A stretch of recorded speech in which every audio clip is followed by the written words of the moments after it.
is being run, and they've said they want it to be. Great pleasure to welcome all of you to this very special and important event on rising political Islam in Pakistan, causes and consequences. We are delighted that we are hosting Ambassador Husain Haqqani and Dr. Haroon Ullah from the Department of State at this event. And I also want to welcome the audience at home, courtesy of C-SPAN. We're sorry that you can't join the conversation after the initial presentations, but we have a strong audience here that will stand in your stead, I'm sure. I also want to mention that this particular event is part of our new U.S. Pakistan program at the Atlantic Council, and that has been very generously funded by the Carnegie Corporation of New York. So our thanks to the Carnegie Corporation of New York for this effort. Now, religion and politics and policy are intertwined in Pakistan. And they're also very closely tied to Pakistan's relationship with the United States. This has not been a very easy relationship, and in fact it's been rather fraught. And particularly in the aftermath of the exit from the region, particularly from Afghanistan, there are many that think that there may be another downturn in this relationship. We have been looking very carefully at Pakistan. We've looked at the very successful transitions of last year, particularly the transition of one civilian administration to another, elected civilian administration in Pakistan. So there is some sign of hope of political continuity and stability in the country. But one of the issues that keeps rising is the question of the role of Islam, and particularly the role of the Islamic parties in Pakistan, against the backdrop of rising militancy by splinter groups, extremist groups that are vying for the same space. And so we thought it very important to get two persons who have studied these issues at some length. And so let me introduce the two of them. First of all, Ambassador Husain Haqqani.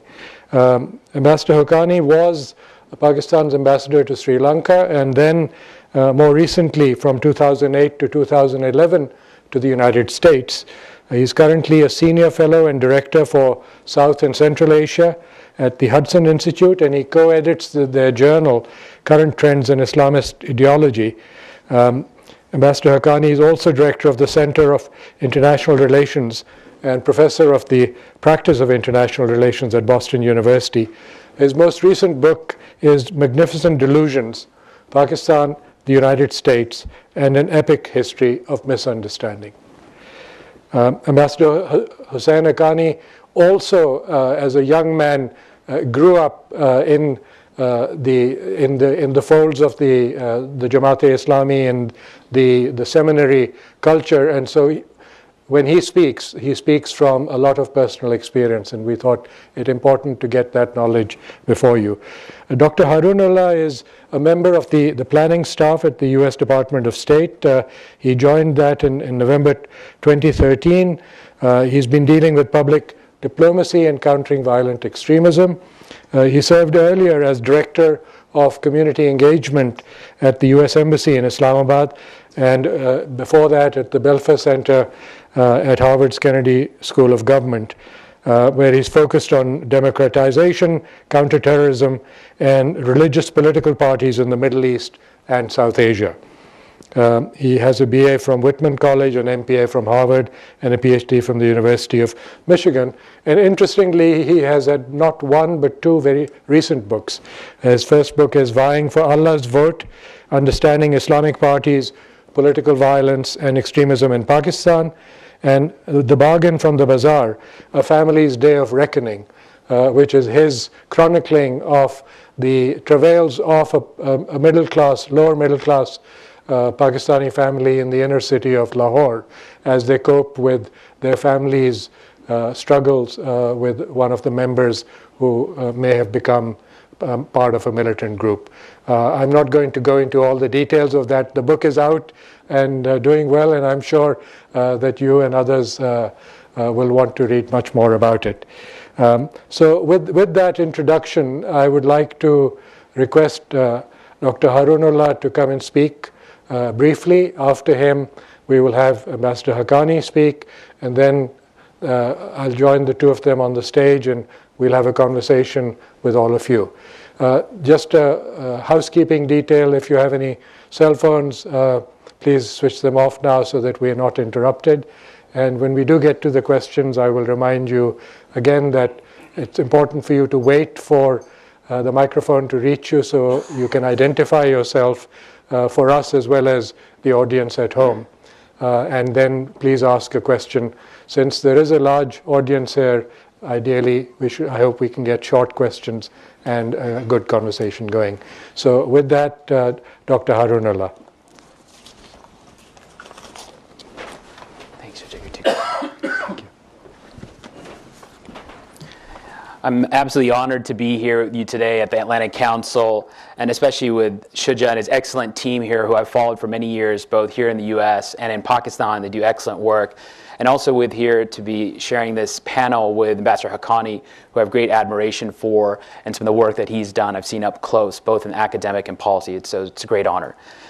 I'm just blessed to be talking to you about something that I'm very passionate about, and that is really thinking about what Shuja said is the sort of connection between religion and politics in a place like Pakistan. And what I'd like to do is take you back to Pakistan, January of 2011.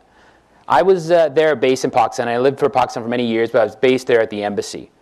And I was actually driving out to a meeting. Oftentimes, as we think of the embassy, we're more important than we actually are. And I was stuck in a traffic jam. So for those of you that are familiar with Islamabad, I was stuck near F6, near a place called Kosar Market. So I was stuck. 10 minutes go by, 20 minutes go by, 30 minutes go by. You know, I'm getting impatient. I think I got to get back to this important meeting. And finally, I get out of my car, and I walk around and start asking people, what happened? And so again, this is midday in January. And so finally, I find somebody said, look, there's something that's happened. We don't know what's happened. Again, near Kosar Market. So again, I go around asking people about what's going on. What I find out was that Salman Taseer had just been gunned down. He'd been shot 26 times by a member of his security detail, his bodyguard. Now, Salman Taseer used to be the former governor of Punjab, the largest province in Pakistan, somebody I knew well. I'd interviewed over the years. I knew his family very well. And so it was shocking for me. 1 block from where I was living, I could see the doorsteps of that restaurant. He was gunned down. And what was not only shocking about that assassination, people he was assassinated, part of the reason is that his bodyguard felt that he had crossed the line, that he had criticized blasphemy law in Pakistan, and that this person felt he needed to take it into his own hands to sort of take care of what had just happened. And so what was even more shocking is what happened afterwards. So I was there in Pakistan. You had a lot of the religious political parties, religious organizations that got out on the streets, not to protest why Salman Taseer had been gunned down, but in support of this person that had murdered him, the killer, saying that he was a national hero. He had done the right thing by taking this into his hands. So tens of thousands of people out on the streets. And when this person was taken to the, as you might remember, as he was taken to the courtroom, he was showered with rose petals. And I remember at the funeral, which is called a janazah, I was there, that they had a crowd maybe about 3 times the size of this. They could not find an imam, a religious leader, to preside over that funeral. Because of the toxic environment that had been created, no religious leader wanted to put their name on the line to sort of preside over this funeral. So what did they do? They took one of us. They took one of us from the crowd to get up there. And I spent a lot of time in Boston, New England, many years of studying and doing research. And I thought in our context as Americans, could we imagine at Senator Kennedy's funeral, could we imagine not being able to find a priest to preside over that funeral? No, it's unthinkable in many ways. But yet this is the modern reality of part of what we see in Pakistan. And part of my research was to try to explain this. Why do you find this phenomena? Why do you find this happening? And one of the things that came out of my research was that words matter. Words matter. So if you just go back a week earlier, the person that killed Salman Taseer had gone to a Friday sermon where the preacher had called out Salman Taseer and said that he had crossed the line, that this was a person that was a hypocrite. And so this person, listening to that Friday sermon, then went and took it into his own hands to sort of take care of what he thought he was doing the right thing. And why I think this is so important to study is because Pakistan, I think, provides a perfect crucible to look at what I say Islamic parties, to look at religious political parties that use ideology, that use religious symbolism to campaign and to mobilize.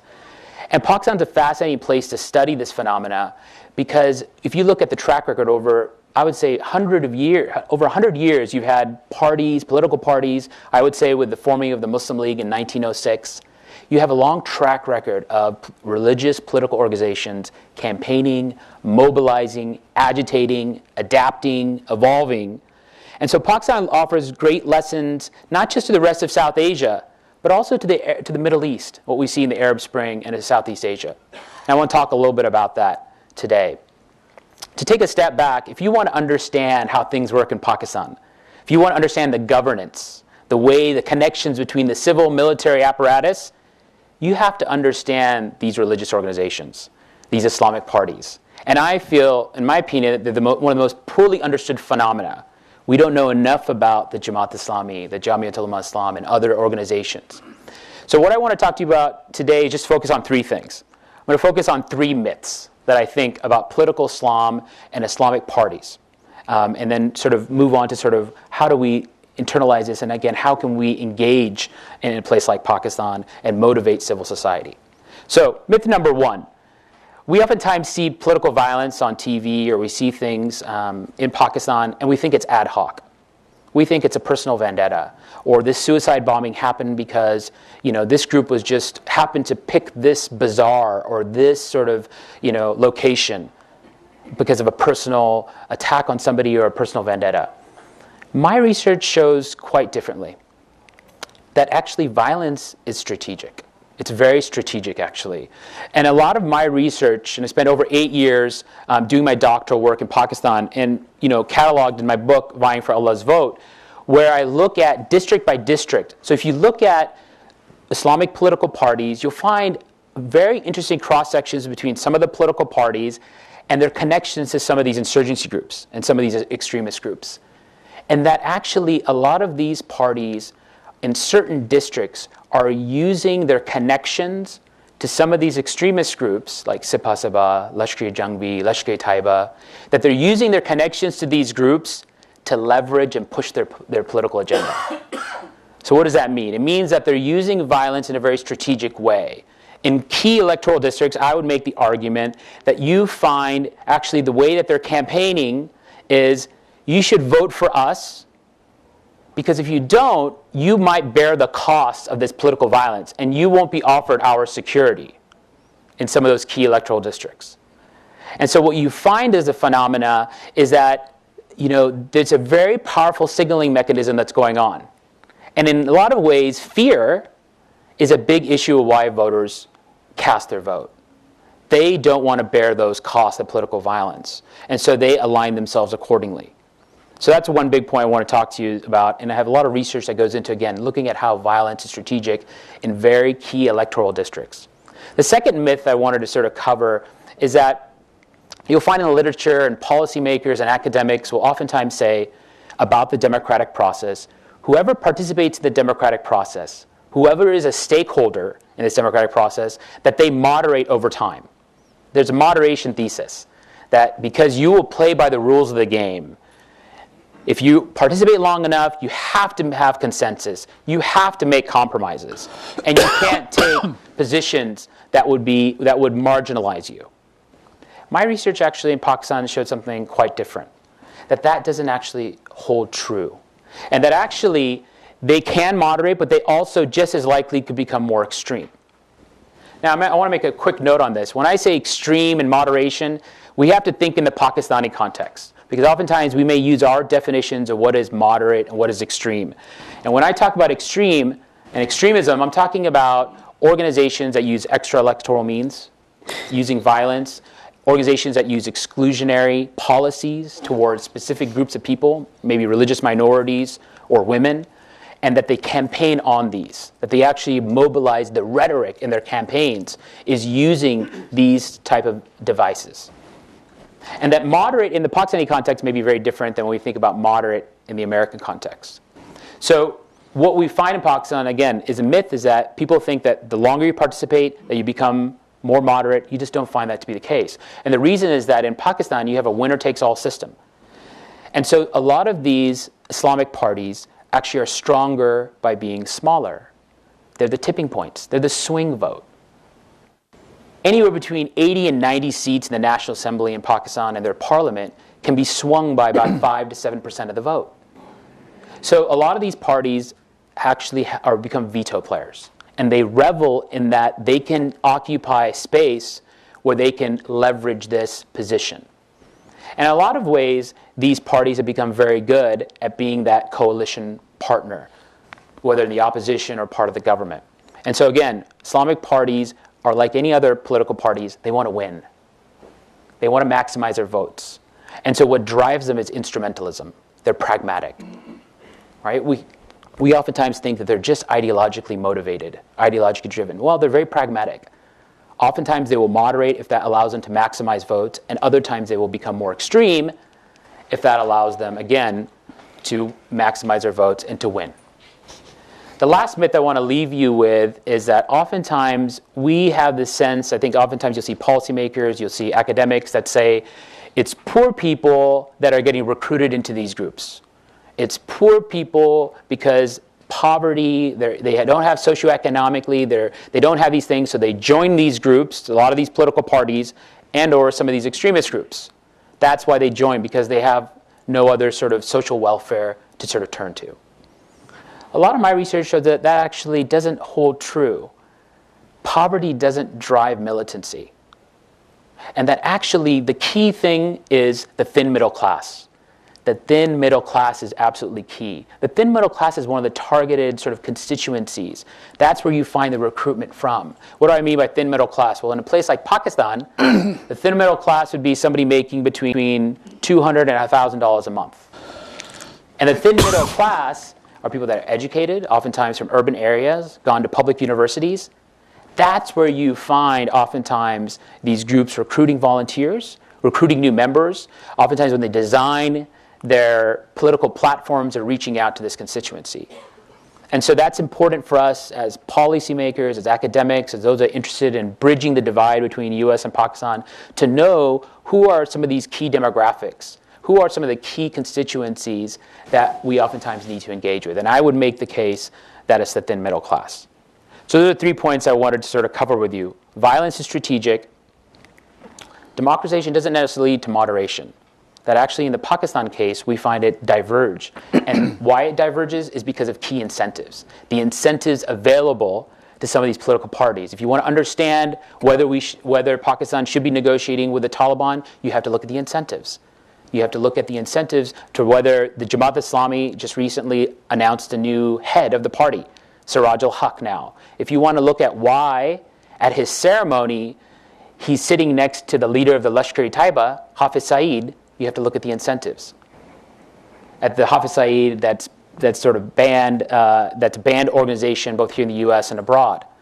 And I just want to leave you with this anecdote as I sort of wrap up. And that is that recently, a few days ago, you might have seen in the news that one of the leaders, the Ahl wa Sunnah Jamaat, Maulana Landvi, who's sort of a well-known cleric in Punjab, in the sort of southern part of Punjab in Pakistan, the largest province, got elected to parliament in a by-election. And what's fascinating about this on many levels is that he was used to be the leader of the Sipah Sabah. And so he's the leader of a banned terrorist organization in Pakistan that's now in parliament. And you only have to look far as my first point. You have to look at the incentives and between Islamic political parties and their connections to some of these groups to understand why that happens. And that, oftentimes we look at that and say, how could that happen in a place like Pakistan? Well, you look at the incentives, what is driving these groups together, where do they get their money, and you get a better picture. And I can't emphasize how important, again, it is to understand these organizations, because I truly believe that the most poorly understood phenomena in a very critical relationship, and that we need to actually study them, understand them better, because then we can actually come up with ideas of how to engage, both diplomatically and otherwise. Thank you so much. Thank you.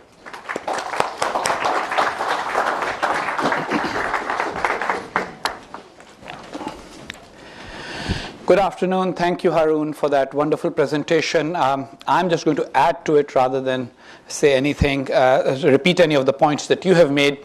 I will also make three major points, and they don't necessarily address myths, but they do address some of the ideas about political Islam in Pakistan. The first of them is that political Islam is somehow something that has grown as a result of General Zia-ul Haq's regime, or the jihad in Afghanistan, and that it is a phenomenon of the last 2-3 decades. I would argue, and I have made that argument in my book, Pakistan Between Mosque and Military, that actually political Islam is at the heart of the origins of Pakistan in many ways. Pakistan's founding leaders thought that they could use the slogan of Islam in danger and then somehow put the genie back in the box. I'm researching my next book right now, and it's amazing the kind of material you come upon when you go back to 1945 and 46 and look at what the Muslim League was saying at that time. And these were all westernized leaders. These were leaders who wore Savile Row suits, who had studied at Oxford or Cambridge, who had gone to Lincoln's Inn and other places for being called to the bar. They were extremely westernized. Their personal lifestyle had very little that can be described as conservative Islamic practices. Yet, to achieve Pakistan, they mobilized the Muslim community, especially of North India and especially in Punjab, on the slogan of Islam in danger.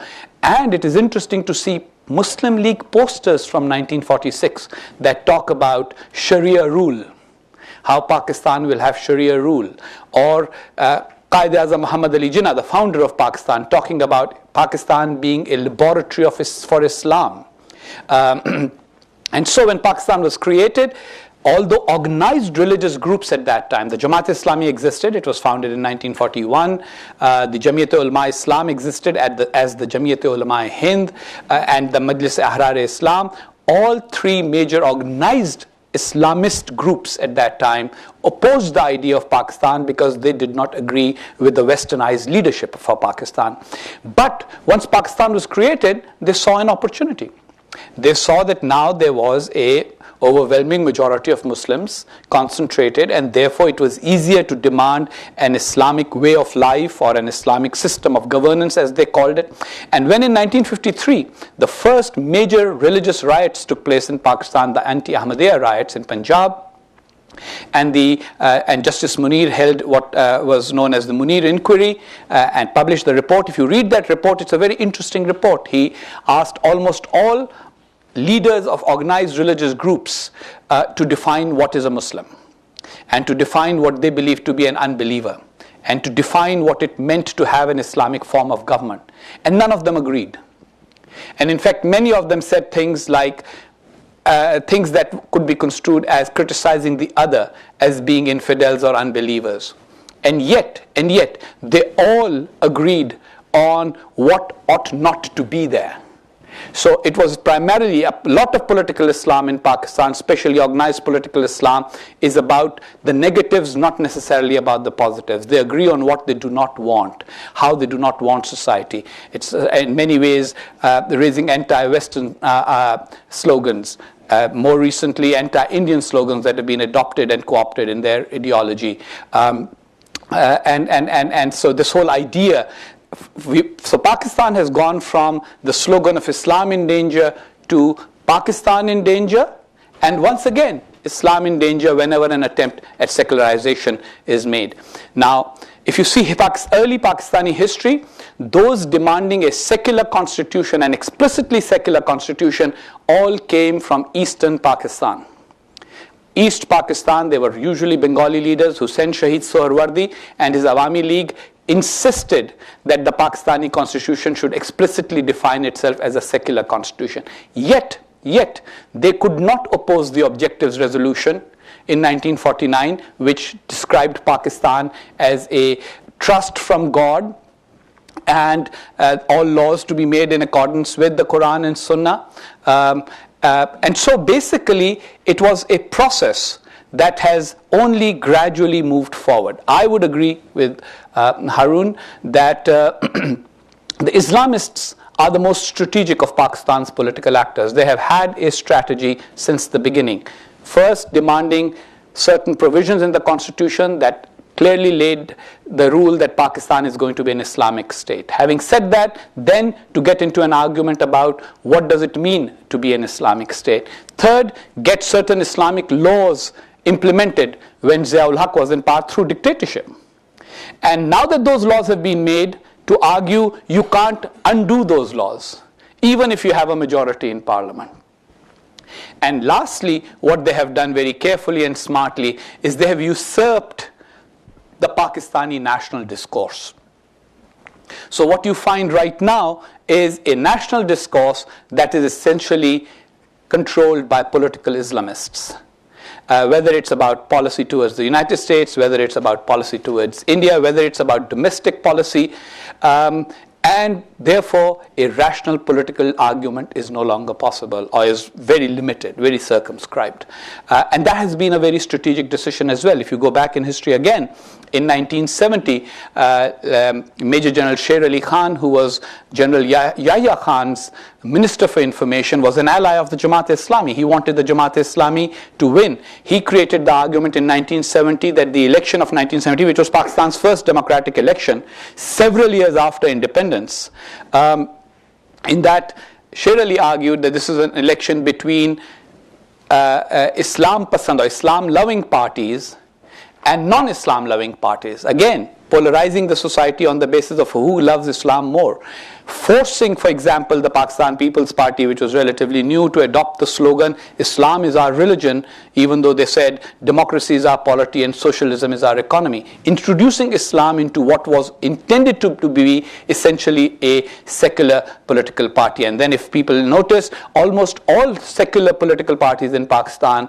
have ended up doing something or the other that has contributed to Islamization of Pakistan, including the most secular Awami National Party, which says in its own party constitution that this is a secular political party.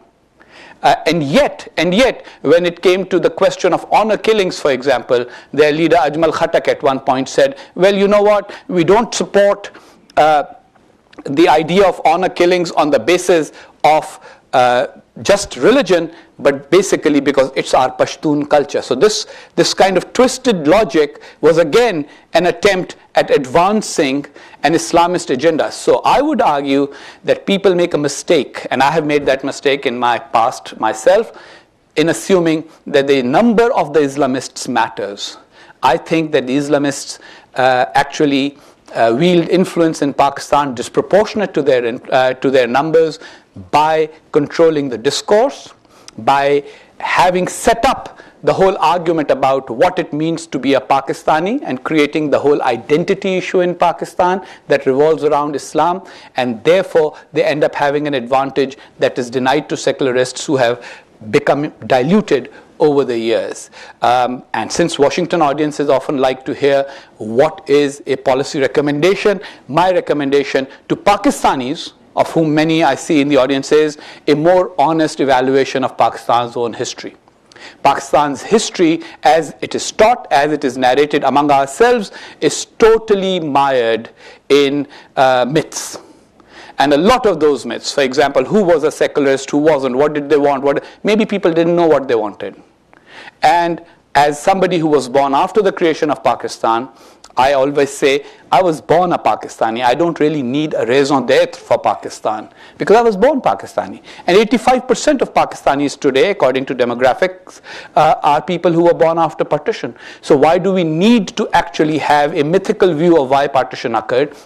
Why can't we accept that we actually have a country and then try to run that country in the best manner possible and have policy debates rather than ideological debates that always end up benefiting the Islamists, who whether they have the numbers in parliament or not, continue to hold a kind of veto and have sway in Pakistan totally disproportionate to their numbers. I'm going to stop here. I'm sure that there will be a lot to discuss when we all join Shuja Nawaz on the panel. Thank you.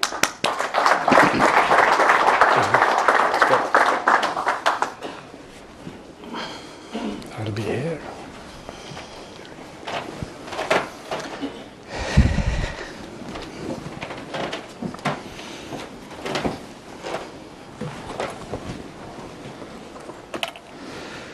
Thank you, Ambassador Haqqani, and thank you, Haroon Ullah. That was a very rich diet of ideas and history, and I'm going to begin by asking you the underlying assumption behind any discussion of the rise of political Islam is that somehow this is a bad thing. Is it a bad thing? And do you see a political change occurring in Pakistan where you will see an ascendant political culture, and that what implications would it have for Pakistan and the region? If Haroon allows me, I'll go first on this one, purely because I'm the only one at this podium who actually has been part of an Islamist group as a young man. It is a bad thing. It is a bad thing because most Islamists, whatever their stripe or color, essentially are advocating a dictatorship of the pious. They always have a claim to self-righteousness, and they do not accept pluralism by definition. And so therefore they do not accept others in society. They are divisive for that reason. They are also very intolerant of non-Muslims. They are also intolerant of other fellow Muslims who may have other interpretations of Islam. When you and I were kids, Shuja, people could go and have Milad, celebrating Prophet Muhammad's birthday. Muharram was celebrated in the streets. By and large, it was violence-free. Now it isn't. Why? Because the hardcore political Islamists have decided what is Islam instead of allowing society to evolve Islam. So anthropological or sociological explanations of Islam have been taken over by a puritanical formation and definition of Islam, which is essentially totalitarian, inherently violent, and very intolerant. And while political Islamists can be part of the political landscape in any Muslim country, and probably will be, the manner in which they are in Pakistan as kind of veto wielders, they are more likely to divide our society, break it apart, cause more violence, and that's something we've been seeing for many, many years. Before Haroon answers, let me ask you a second question. Isn't political Pakistan equally to blame for not allowing pluralism? Absolutely. Political Islam has its own weaknesses. Political Pakistan has its own problems. Military Pakistan has its own problems. But today, since we were discussing political Islam, I focused my criticism on that. But if you want me to open the criticism, I can go on to the military and to the political class as well. Okay. And we may. Haroon. Great question, and I respect what Ambassador said. I take a little different view on this. I think that when having been in Pakistan for a long time, when I was studying there, I think that there are ways that political Islam, and again, it depends on how you define it, can be a value added. I mean, so, I don't sort of throw out the baby with the bathwater in the sense that I've seen political Islamists actually play a valuable role in civil society. So, I've been to madarises, some of the religious schools where they are respecting religious minorities, where I've been to Christmas celebrations in mosques, so I've seen where the key thing is getting the religious leaders. As Ambassador said, there's this new breed of religious political entrepreneurs in Pakistan. It used to be very sort of separate. Either you're from the bully pulpit in the Friday sermon and you had your congregation, or you are a political activist. And I think you see a merging of those now today, where you see a lot of people that are using the Friday sermons to run for office. And so they're using that incredible kind of ability to reach out to a lot of people. And as we all know, Fridays are the day where the political protests happen, because that's where you have the sort of the street power, where people can get out on the streets. So to answer the question, I would say it depends. I think I've seen ways where political Islam can be value added, but the key thing is, and as Ambassador said, is criminalizing the insurgency. To me, it's criminalizing a certain type of behavior, which is using violence in extra electoral ways using specifically incendiary rhetoric that oftentimes a lot of these religious entrepreneurs do use that is exclusionary towards religious minorities and women. That's the piece of it where I think that you find young Pakistanis who are on the front lines who are trying to fight against that and present a very different narrative of what Pakistan's future should look like. Just a very quick comment on that. I hope Haroon lives much longer than I have lived and sees some of this. I think I was there when I was like 18. And that was because, it's very appealing when you're personally religious. You find it very appealing. Somebody who's a religious entrepreneur also appeals to you. But I have not yet found a single religious entrepreneur in Pakistan and a single Islamic politician who has not ended up either corrupting himself, corrupting the process, or causing violence for others. And here's the reason.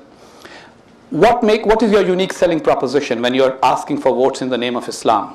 You're saying, I am the best Muslim around here. What does that imply? It means denigrating others is practice of Islam.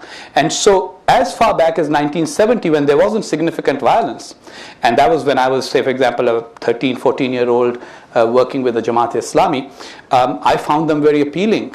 That these guys want a more pious society, they are very decent people, etc., etc. But there was always, by insinuation, a suggestion that others are not as good Muslims as we are. And that is the beginning of the process of exclusion.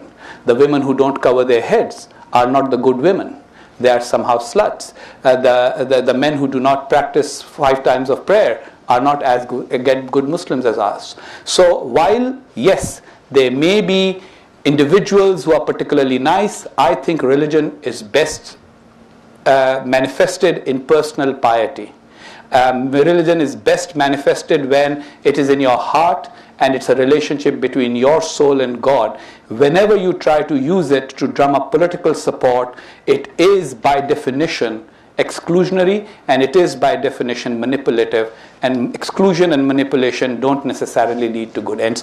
But Haroon and I can agree to disagree on this. Ambassador, if I may, the big difference that has occurred since those days and recent times is the introduction of violence into the political discourse and the emergence of extreme militant groups which are now fighting for space with the religious parties. How do you see that battle going on? Because quite clearly the formal religious parties are having to up their rhetoric in order to be seen as matching the militants. I would argue slightly differently. I think that there was violence when I was at campus, there were people in our group. I was with the Islami Jamiat Talaba, as it was called in the university student politics. I became president of the union with their support. They used to argue, you see, we should create some kind of a force that should separate lovers, for example, on campus, boys and girls who are holding each other's hands, who are not married to each other. And the only means of violence available to them was a fist fight. So there were quite a few fist fights. Usually, thank God in those days nobody hit a woman. They only hit the guys. Quite a lot of poor guys ended up with blue eyes. I, of course, opposed that, argued with them. My point being that what has changed is the availability of the means of being violent. If they could have been that violent then, and if Kalashnikovs had been as easily available then, they probably would have been equally violent. You go back into history, the gentleman known as Ghazi Ilm Deen. He goes and kills a guy for writing a book against the Prophet. The truth is the book had probably a print run of 1,000, but his murder made the contents of the book even more well known. I personally feel that way of addressing the question of blasphemy is a wrong approach. He was made into a hero of many, many thousands of people. His violent act was celebrated. Now the militant groups, of course, have become a threat to the state. They are organized.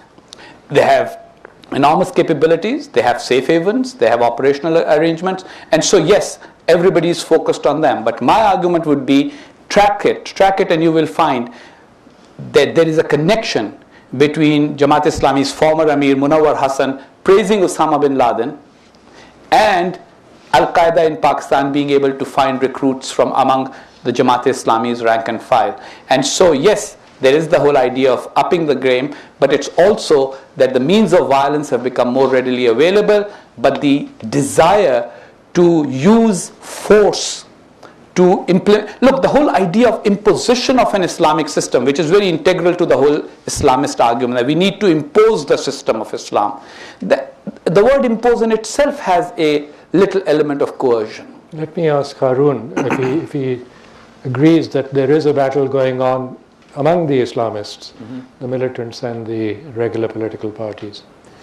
Absolutely. I mean, I think, and I agree with the ambassador, I think that what you find in Pakistan is that you have, as I said, you look at the incentives of these political parties. They want to get a piece of the patronage. They want to be in power, right? They look at what are their money sources from. And oftentimes they share their sort of resources from the awqaf, from the waqf, from the shrines. These are almost like little political economies, or little businesses around shrines in Pakistan, where they collect money. That money goes into a mosque, or that money goes towards a religious entrepreneur that funds the party. Or these religious schools are fighting over students, right? Because a competitive advantage for these religious schools is the more students equals more money. And so oftentimes they're competing, saying, come to our school and not another's. So I would say that there's a lot of competition between these groups. And I think the thing about violence is that what I've noticed is that it's become an urban phenomenon. So partly it might be, as Ambassador said, the access to sort of the weaponry and access to some of these means of violence, but it's become very visible. Because 15 years ago in Pakistan, there was only 2 channels you could watch on TV. Now you have 85 plus channels. You have 110 million people that have access to TV. You have 40 million people from 7 to 10 p.m. every night that tune in. An incredible explosion in information and where you can get new forms of understanding what's going on. So I think that you find that religious political parties are now in that space. They're reaching out to young people. They're reaching out to that thin middle class. And then the last point, I just want to say that I think we actually mostly agree on the role of political Islam. My point is that if we are to brand political Islam the way we are, we'd have to take out more than just the religious parties. We'd have to take out the Pakistan Muslim League, which is currently in power, because if you look at their charter, look at how they campaign, look at how they mobilize, they use a lot of these techniques that political Islam is using. You have the Tehreek-e-Insaf with Imran Khan. If you look at his campaign statements, look at what he says about the Taliban, he's in power in the northern province, we'd have to take him out as well. And so I think that political Islam is sort of an integral part of Pakistani society, but part of it is how to channel that spiritual religious tradition in more productive ways. Thank you. I'm going to open it up to the audience. So I'm going to recognize you in the order that I see you. If I don't, please forgive me. But let's start in the front over here. So front row. I'm Harlan Ullman. Thank you very much. An observation and then a question. It struck me as no accident that Salman Tazir's assassin found himself on the bodyguard detail, and I'll leave it at that. My question is this, and it's a question that Ambassador Haqqani knows I pose to any number of American Secretaries of State, Defense, National Security Advisors, and ambassadors here and ambassadors to Pakistan. Since September 11th, unlike World War II and the Cold War, where we had really quite powerful campaigns of disinformation and propaganda against the enemy, Ronald Reagan's Take Down This Wall. We've had nothing like that against the violent extremists of Islam. And specifically in Pakistan, but more generally, why has the United States not been able to come up with a counter-narrative to discredit and delegitimize the jihadi radicals? I'm not talking about political Islamic parties, but the theology that has become so perverse and so widespread, and that really many think is the largest threat facing us. Thank you. Ambassador Haqqani, that is to you. No, it can't be to me because I'm the Pakistani on the panel. He's the American. He's passing the buck. Well, No, I think that's a great question. I think, so I sort of see it 2 ways. One is that, there is, as I say, I think the key thing for public diplomacy and engagement is criminalizing the insurgency. We're trying to criminalize behavior, certain types of behavior, the use of violence, the way that people are working outside the system, not playing by the rules of a democratic system. And I think you find a lot of programs that are this people-to-people exchange that emphasize sort of those type of values, emphasize being sort of civil society, not using violence sort of in ways that, to push your sort of political agenda. The problem is that these groups are so large in different countries. I mean, I spent most of my time before I joined State Department, I spent time in the northern areas of Pakistan. So I lived a year on the border in Fatah. I lived in southern Punjab, and I go to these camps and I talk to young people. Why did you join? What made you go in this direction? Right? I interview their commanders. Because I wanted to understand, for us to combat this, we have to understand what drives people. Now, what I found out was that it wasn't poverty that was driving them to join these groups. It was some identity and some of the ideological grievances that we've touched upon. And so if we're going to combat this, what we have to do is to, as you said, develop counter-narratives that are able to sort of use authentic, local narratives from within those countries, whether it's Pakistan, Egypt, or the Arab Spring, so to sort of combat and sort of present a view that undercuts, to show those extremist groups in their own words, to show their hypocrisy. And the way I like to describe it is almost like negative campaign ads. We have to, research shows us that as you drive the negatives up of these extremist groups, recruitment goes down. So in a lot of ways is that, I think what policymakers are trying to do is to develop what you said, was to try to sort of undercut these. It's been a dozen years. Mobilize us against the Nazis, mobilize us against however many hundreds of millions of Russians. So why have we not? What you say is absolutely right. We are terrific at negative campaigning on our own domestic. We have a lot of practice. We're really great. So why have we not been able to do that? We know what's doing something. Yeah. Why haven't we been absolutely able? Well, let me just sum up what Harlan was saying, because the audience at home hasn't heard it, which is, why haven't we been able to do this? So if you'd like to answer that. Well, I think we're trying, and I think we are. I mean, I see a lot of people having served in the field, a lot of people that are doing this tireless work that we don't see, a lot of people working in public diplomacy day in and day out doing this engagement. It is tough work to do.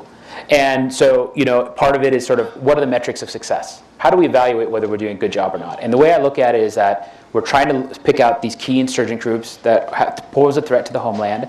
And what we're trying to do is sort of undercut their support and do the best we can at reaching out. Now, in a lot of these places we can't get to.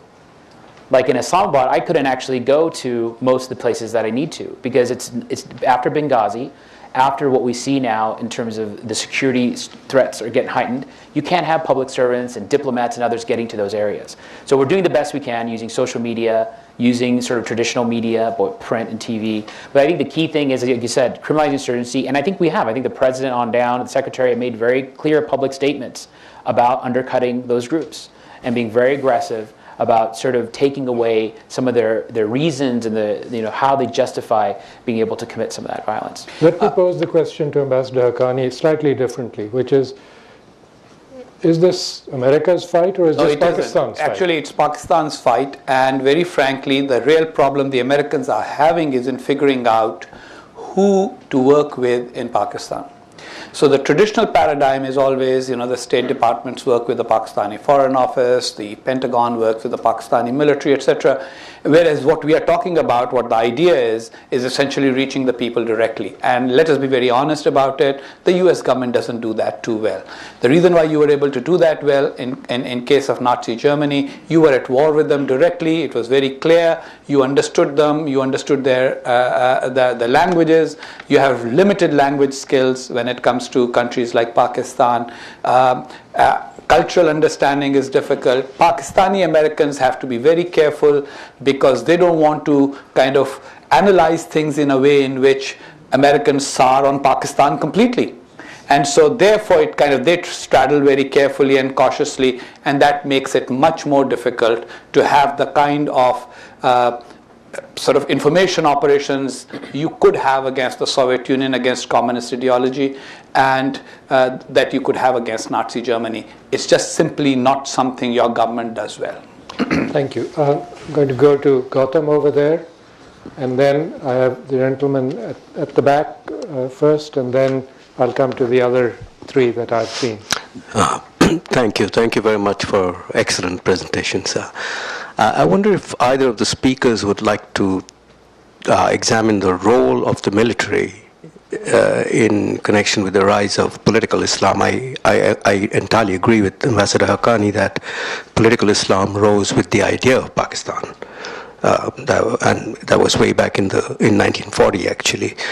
But what was it that changed, even with the military? I mean, the initial military leaders, whether it's Ayub or Yahya, they did not seem to encourage any kind of,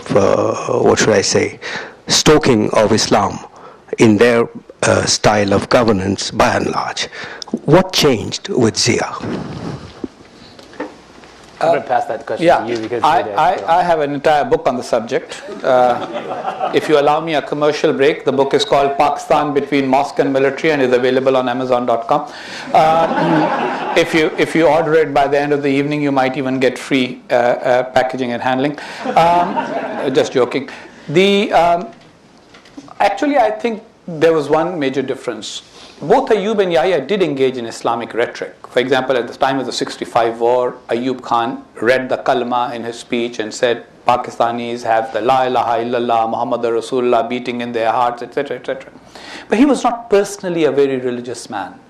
Yahya Khan was not personally a religious man. So they were kind of, for them, they were more Islamo-nationalists. Ziaul Haq was a personally religious man and he brought his own personal religiosity. Second, Ayub Khan derived his legitimacy from development. Yahya Khan derived his legitimacy from being Ayub Khan's successor. You know, the Economist's editorial on Yahya Khan taking over was Tweedledum takes over. Tweedledee takes over. Ziaul Haq derived his legitimacy from the campaign against Bhutto by the Pakistan National Alliance, which was very religious.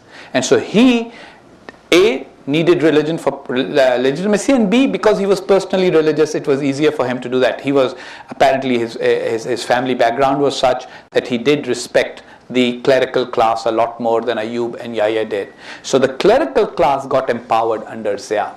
But the Islamist rhetoric was always there, although Islamist actors were not appreciated and approved of by the earlier military rulers.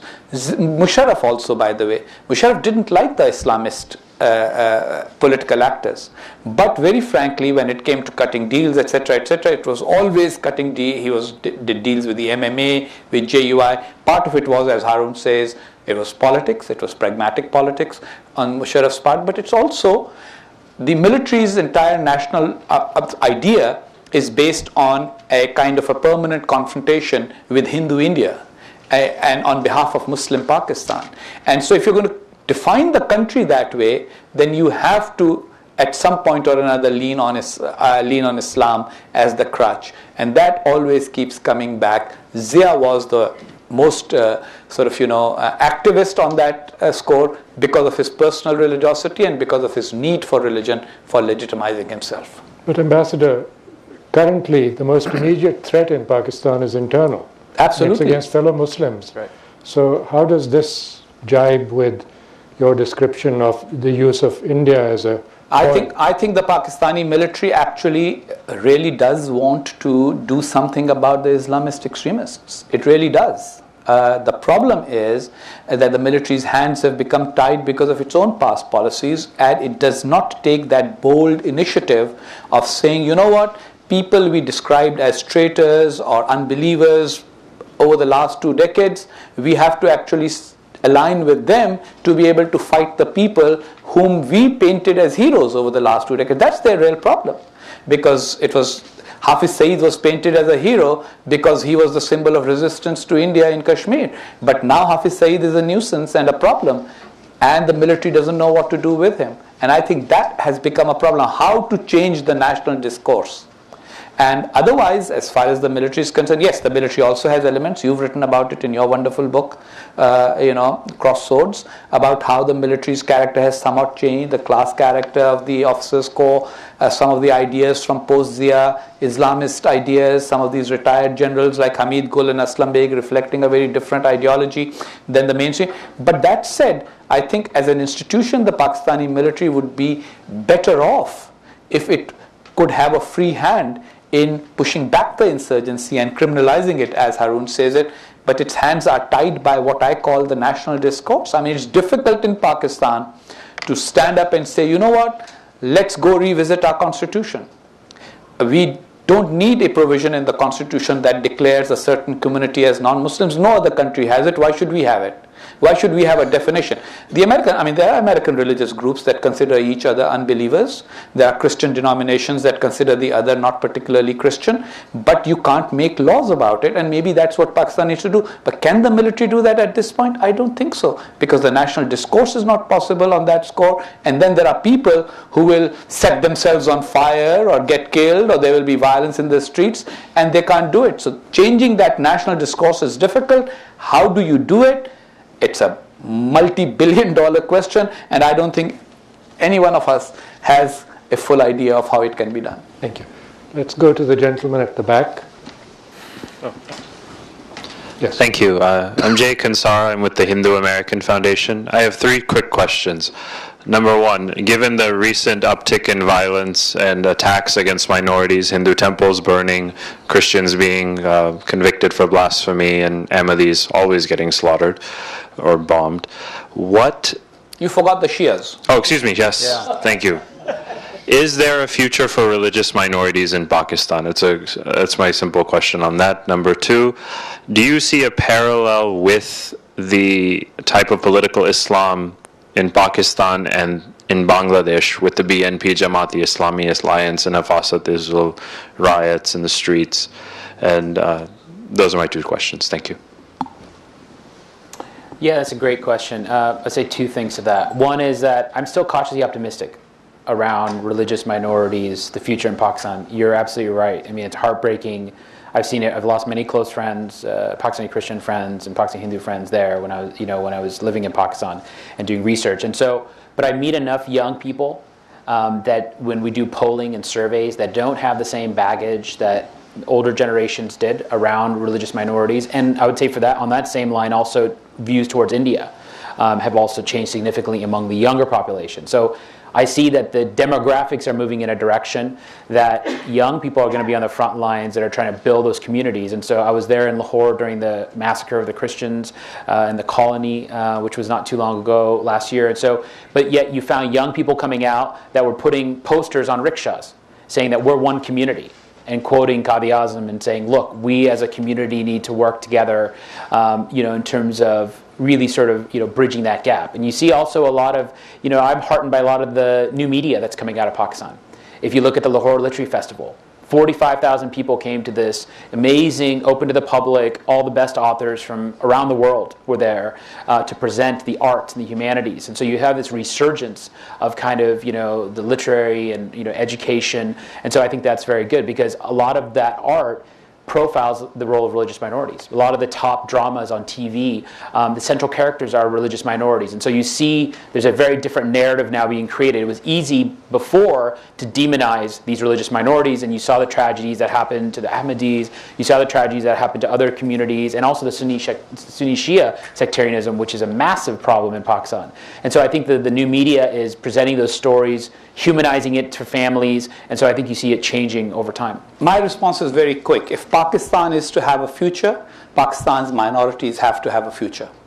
And the reason why I say that is that in 1947, the Shias, the Sunnis, the Wahhabis, and the Ahmadis were all together to try and demand the creation of Pakistan. First, the other 3 ganged up against the Ahmadis and excluded them. Now you see people saying, Shias should be excluded.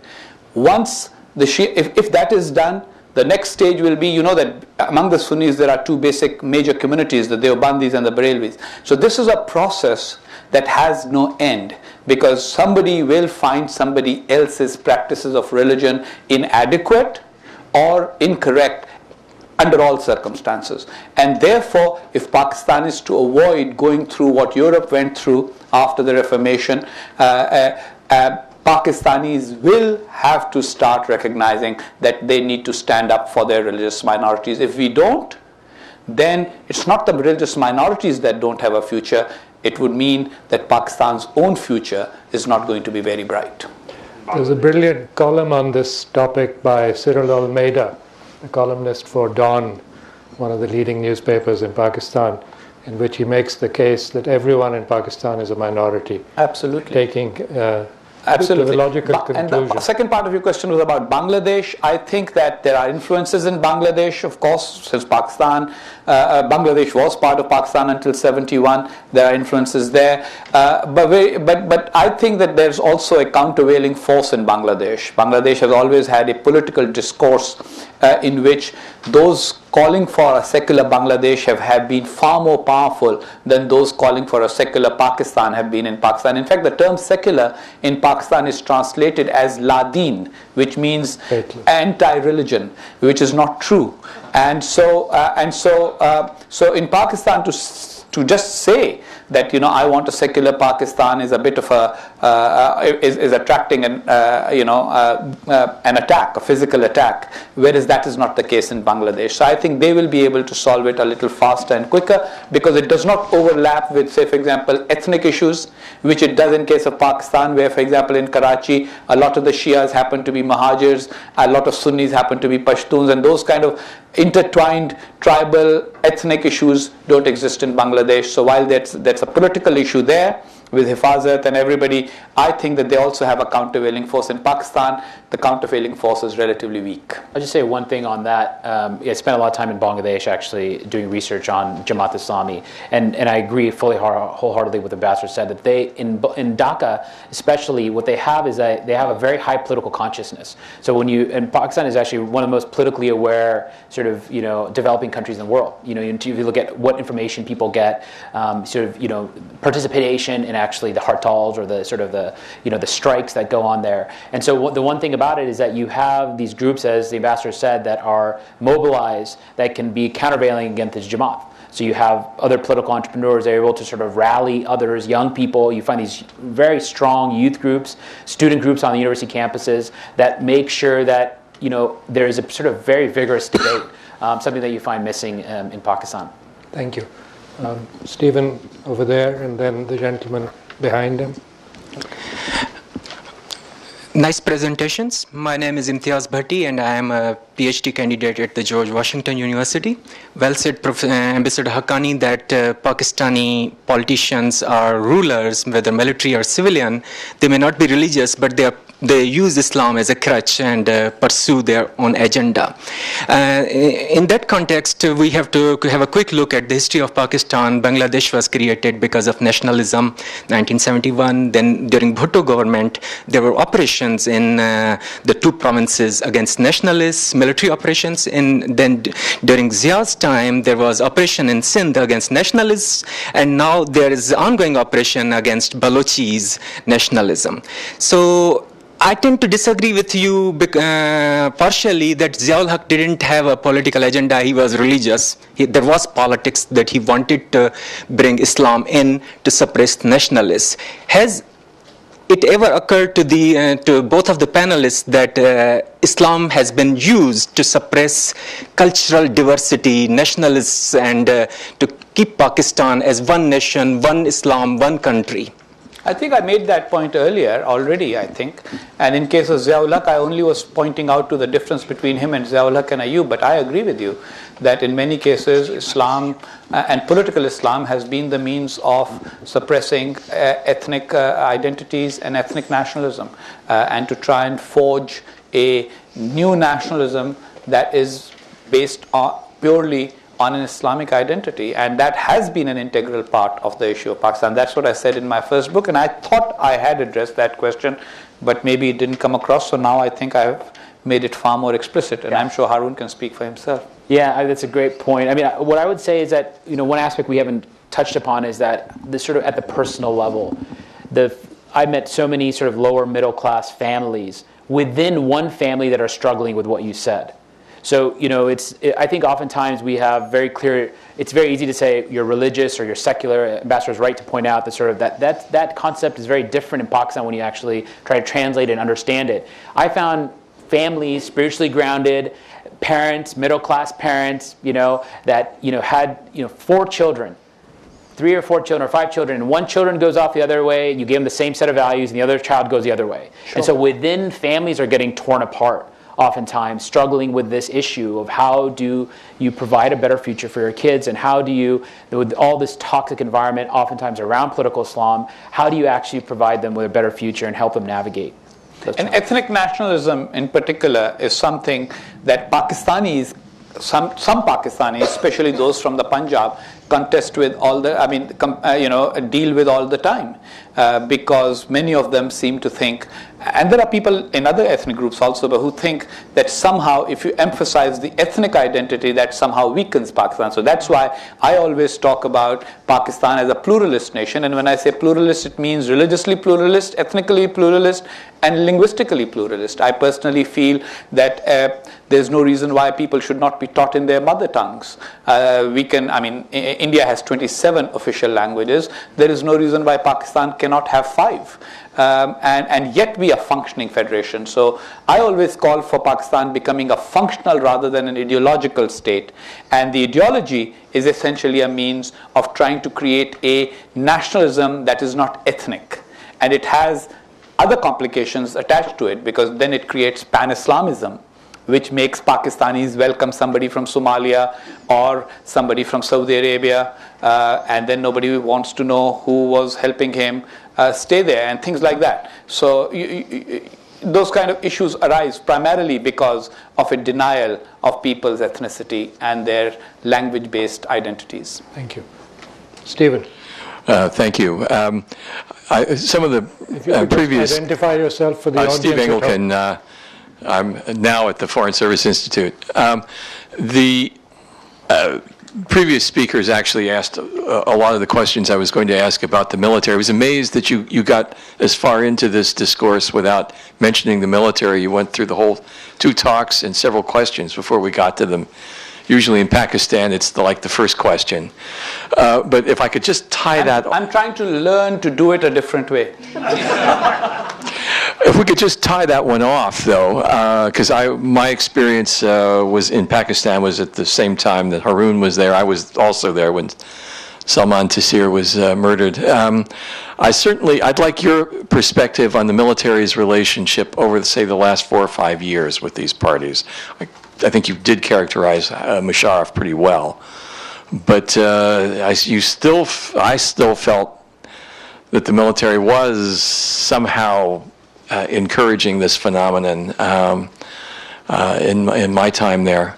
And last, I'd like to ask, is there a party that is particularly close to the Taliban, the TTP? Is there? Have the TTP gotten far enough to have a legal party the way the IRA used to? All right, I'll stop. I'll take a stab at that. I would say that, in my view, I think the military is confused. I honestly think that the Pakistani military does not know what to do with some of these groups. They tilt between, I actually believe that they don't have the stomach to go and want to clear out some of the areas in the northern areas, because they've lost, it's hard for them to keep on going, and as Ambassador said, rallying the troops to do I lived in Momin, so I lived in those northern areas, and very tough terrain. And to send, Pakistani soldiers up into those areas to clear out some of those, it's very difficult, and they don't want to lose more soldiers, especially in the current climate. So I felt that there's some lack of sort of military will to be able to do it. They have the strength, they have the human capital, but do they want to play that role? Because they took a huge hit in the past, even within the country during Musharraf's time, in terms of the popularity, and the recruitment went down in terms of actually recruiting into the military. So first point is that I'm not sure they're clear on what to do. It's almost like these things have been created, and now you're not sure, the unintended consequences, you're not sure how to actually deal with some of them. That's playing out, I think, in terms of what the operations.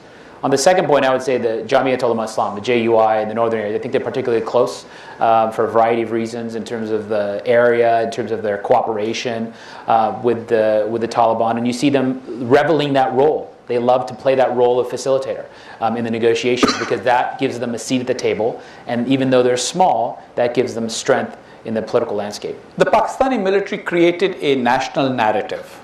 Under Ayub Khan, there was something called the Bureau of National Reconstruction that created a specific history of Pakistan, where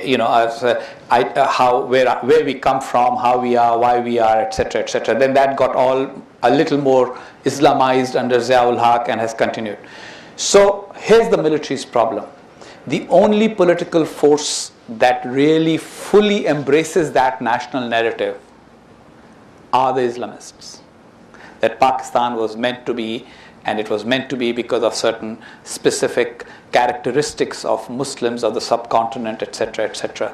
That the warriors of Islam are our heroes, beginning with Muhammad bin Qasim, etc., etc. Now that national narrative coincides with the belief systems of these Islamic parties only up to a point. The army still doesn't want to start wearing turbans instead of PCAPs.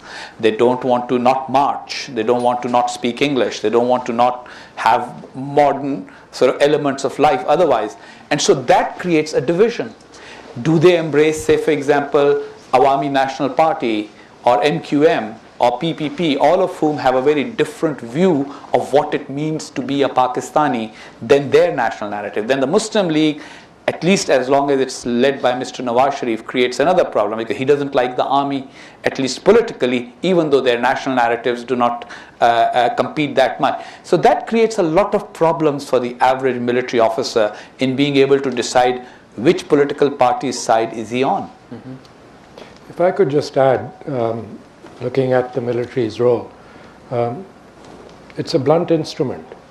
And it's not ideal for this kind of an ideological battle. Mm-hmm. And that's probably another reason why it would be unwise for either the military or the civilian leadership to rely on the military to solve this problem. This is a political, economic, social, cultural problem that Pakistani society has to solve. I agree. And the military has partly contributed to it by using the blunt instrument in the favor of Islamism under Ziaul Haq, for example.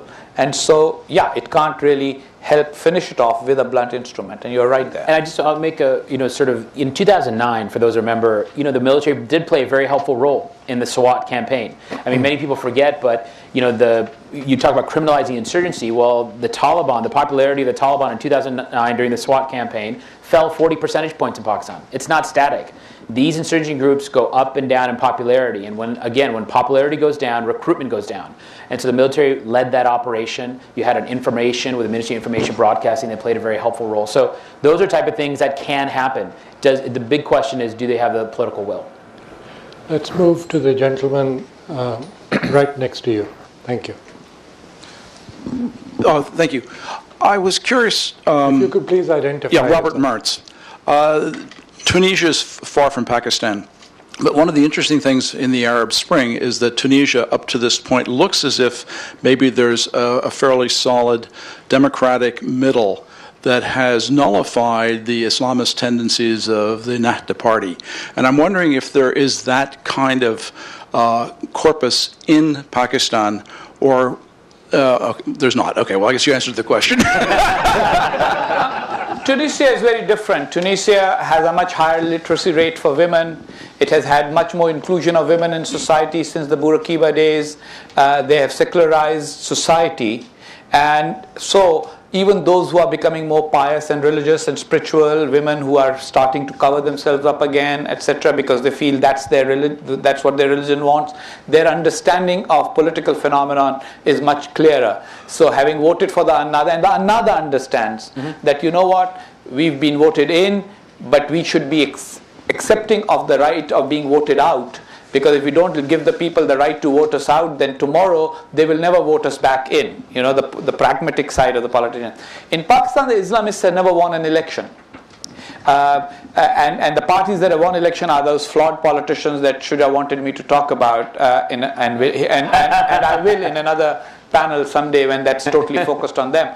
And so, and secondly, we have very serious problems on the education front. We give only 1.2% of our GDP on education. 42% of our school-going age children between the age of 5 and 15 don't go to any kind of school, not to madrasa, not to regular school, and 2/3 of our female population is totally illiterate. And so that creates a very different political, social, and cultural dynamic than Tunisia. The one thing I'd add to what Ambassador said is that I think the key in Pakistan and compared to Tunisia is that with Ennahda, you had like this sort of Muslim Democrats, what I consider Muslim Democrats, that played by the rules of the game, that were able to neutralize the Islamists.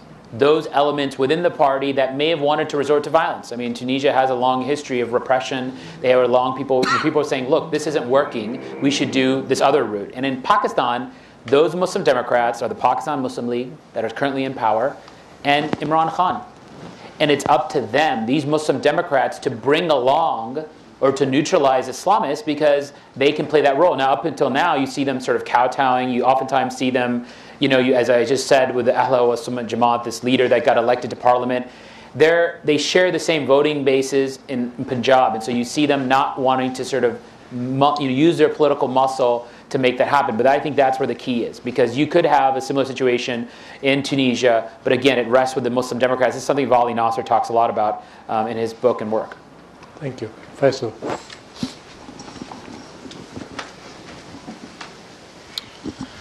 Faisal Ali Khan, I'm a Carnegie Fellow at New America Foundation. I just had a question on the narratives that we were talking about money being spent. The U.S. government has had a history of a very successful narrative in the absence of a vibrant media and youth population, with that, to the tune of $51 million that was spent with the University of Nebraska for developing, hate material, etc., to further, to curb Soviet communism. So since there has been lessons learned from successful sort of counter-narrative operations, how much money has been spent by the U.S. government towards countering that narrative in the vibrant media in the country today? And my second question is that with the Pakistani army, since 1954, I think $21 million was the first amount of money that was given by the U.S. government, and continuously there's been that level of support. So what would be a ballpark figure of the total amount of money given by the U.S. government to the Pakistan army, and how much has been spent on education in Pakistan or towards countering the narrative in the media? Thank you. That's a great question. I mean, I don't have all the figures to give you the money, but what I can tell you is that enormous amount of time and energy goes into the public diplomacy efforts in the region, and specifically in Pakistan, facilitating that people-to-people exchange. So, the types of things, bringing Pakistanis, a lot of people don't realize we have the largest Fulbright program in the world with Pakistan, of any country. Bringing young Pakistanis to American universities, American schools, to sort of see the experience. Now, this is on a smaller level, but that one person goes back and talks to their community, gives presentations, and I mean that kind of a sharing of ideas. Because look, I grew up in small town America. I grew up on a small farm out in the middle of eastern Washington State, and oftentimes people, when I was growing up, people would turn to me and they say, "What the hell is going on in Pakistan? We see this on TV, people burning flags, we see all these things going on." I didn't have a good answer. And so that inspired me to go back to Pakistan. I knew the language, I had some cultural familiarity, but to really understand. And in a lot of ways, I would make the argument that there's a lot of crossover between small town America and Pakistan. And cities the families there wanted the same thing, the families that I grew up with on my street. So the answer to your question is that we have to bring further that people-to-people exchange. And I saw it firsthand. I saw American bands come to Pakistan. We traveled with them. We saw rock bands, country music bands, and it was electric. I mean, young people loved it. And so I think that cultural exchange is critical. And again, this is seeding things for the future. We may not see this in a year or 2 years. It's not going to change popularity. Unfortunately, it's a mid to long-term investment. But in 15, 20 years, these are the young people that will be on the front lines combating these extremists. My view, of course, is that it's not America's job, it's not America's role, and it's not something Americans can do successfully and well. They'll only end up giving money to individuals and groups that take them and do only a half-hearted job. On Fulbright, I have a great story to tell you. The Vice Chancellor of Punjab University right now is a man called Dr. Mujahid Kamran. He's a physics PhD from Europe, and he is a former Fulbright scholar. So you would think he's an enlightened man. Well, guess what? He's written a book recently which says that 9/11 was a conspiracy primarily to give the Americans an excuse to attack Muslim lands. Furthermore, he says that the world is controlled by a cabal of bankers in Britain and US. That term, of course, those of you who have read Mein Kampf would recognize, comes straight from Mein Kampf.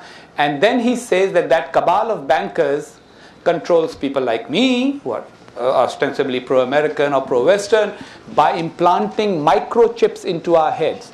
This is a physics PhD, Faisal. And if you think that Fulbrights will change somebody like that. He came, he did his physics here. Come on, Ambassador. Come on. He came and he did his physics here. He did it right. The problem is, don't put it on the Americans. This is something we Pakistanis have to do ourselves. Change this mindset, change this argument. And if the Americans are helpful and supportive, we should accept that support rather than constantly make the argument that what are you spending on this? What are we spending on it? I agree with the premise that, look, it's Pakistanis at the end of the day. Exactly. It's elevating young Pakistanis to give, they have a platform to combat that. They have to come back to your first question. They're going to be on the front lines. It's these everyday young people that are ambassadors, whether Malala or others, that are doing inspiring work that are going to get other Pakistanis. And Malala got no grant. I mean, she did it on her own. So why is it that Pakistanis always try to say, what is America doing to counter this narrative? Now, that doesn't mean Haroon and people like him shouldn't continue to help Pakistanis. We really admire and appreciate them for what they do. But let us stop framing this question purely in terms of what is America going to do to change our narrative? What are we going to do to change our narrative? We need to change our national narrative for our sake, not for America's sake. And I just add one last thing on this is that I think it's so important. But, you know, I think of, again, growing up in small town America, and Pakistan has become a bad word in a lot of places. When I go around to places in America, people see what they see on TV. I think it's up to Americans, those that have had experience working on Pakistan, to help tell that story of a different Pakistan that you have seen or interacted with. I mean, I think it's so important because it's very easy. Pakistan could come off the radar screen. Pakistan's ignored. Sure, at the end of the day, it's going to be young Pakistanis in Pakistan doing this work. But there's so much I've seen in terms of the exchange. I agree on the Fulbright thing, but that's, you know, 1 out of 100 people. I mean, I can tell you 20 stories of sort of young people that have done Fulbrights and gone back that are in influential places. And it's because they met and stayed with an American family. They know Christian customs. They know Jewish customs. And they can go back and talk to the community about that. So my thing is that, look, Pakistan's too important to ignore. 4th most populous country in the next 15 years. Too important geostrategic. You know, we've gone through this story before where we've ignored Pakistan to our peril. So I would say we got to continue to engage with Pakistan because what happens in Pakistan affects us here in the U.S. I had one question over here. I'm trying to see who it was. I think it was the lady.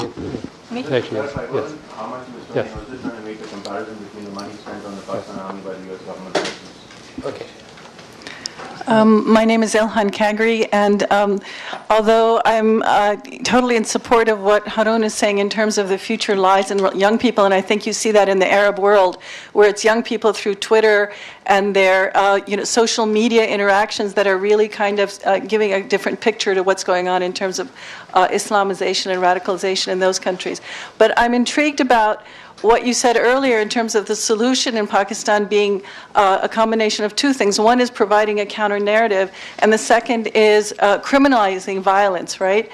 So it seems to me that to criminalize violence, you have to have a working law enforcement system and a working judicial system, and I don't think that you have any of those in Pakistan. So I feel like we're in the, the scenario of there's a hole in my bucket, dear Liza, because nothing works. There's just, I'm currently doing research on human rights in Pakistan, and it's very depressing because I don't see any, I don't see any place where I can say, oh, here's where we can grab onto it, and we can start from here, and then we can build on top of that. Everywhere you look, it's a broken system. So I'd like to hear your views on that. It's a great question. I thought maybe Ambassador wanted to take that. No, I will. I think there's a couple of things, Ilhan. You see, yes, it's very easy to get depressed about Pakistan. Believe me, he's lived it. I've lived there. Shuja spent his whole career working on these issues about U.S. Pakistan. It's very hard sometimes to look for that glimmer of hope. But I'm telling you that when I live there, I see some of the programs, whether it's literacy programs, whether it's the Fulbright programs, education programs, you have English language access programs. I mean, there's so many things going on there that we don't see. We don't hear those stories in the media. And yet they're doing. I met the children that are learning English in the schools. We have the largest English language access program in the world in Pakistan. I was in those schools. I used to live in those slums. And so what I'm saying is that we're empowering those young people in that people-to-people exchange. And, there's amazing work that Christian missionaries do in Pakistan. The best schools in Pakistan, the ambassador will say this, were set up by Christian missionaries back in the 20s and 30s. The St. Patrick's, the St. Mary's, Foreman Christian College in Lahore. And so I firmly believe that the government may not have all the answers, but it's that civil society, that people-to-people exchange of more Americans going to Pakistan, Pakistanis coming to America. You see the seeds of that are going to plant it, and you see that these young people at the end of the day have to take it up, and they're going to have to sort of improve Pakistan. It's a very young nation, 60% on the age of 30. And that's that demographic sort of bulge that's going to have to sort of fight against those narratives. So yes, it is tough. It oftentimes can be very depressing. You can become very desensitized. I mean, I've lost countless numbers of friends in Pakistan. And there's times when I'm saying, I can't do this anymore. And yet then I meet young people that are doing inspiring work against all hurdles. And that reminds me that we can't ignore Pakistan because we did that in the past. And, it came back to hurt us in many ways. Thank you, Haroon. And my apologies to those that I couldn't recognize because we've now run out of time. Thank you again for the audience at home via C-SPAN. And thank you all for coming here and making this such a successful event. And my special thanks to Ambassador Haqqani and Dr. Haroon Ullah for sharing their wisdom with us. Thank you so much. And for writing 2 great books. Thank you so much. Thank you. Thank you.